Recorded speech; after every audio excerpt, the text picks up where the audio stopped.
smoothie bago tayo mag-gym. Gagamitin ko tong Zolele na multifunctional blender. Let's go! So ngayon guys, share ko sa inyo yung smoothie na gagawin natin before tayo mag-gym and or after ng gym. So ano ba yung dapat nating i-take? So ayun na nga, binuksan na natin siya and kakarating na nga ng parcel ko and excited na talaga ako guys. So pwede nyo basahin yung manual and meron nga silang free na parang menu dito para alam nyo kung ano yung mga smoothie na pwede nyo gawin, girl. Para di na kayo mag-research. O ati, tingnan mo, napakadali lang talagang gawin at gamitin. So ito, nagdala lang ko ng avocado sa condo ko and ayun na, ito, try na natin siya. So naglagay din ako ng milk and then stevia content ang ginamit nating sugar. Iyan, para social naman tayo, onte.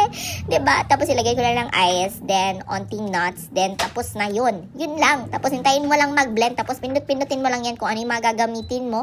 Kung boil water, tea ako, juice, then meron din siyang automatic clean up. So hindi ka na talaga mahirapan dito. Ito siguro guys, yung appliances guys na, at ito talaga masabi ko na perfect talaga, hindi ako nahirapan. Iwan mo lang siya dyan, siya na bahala.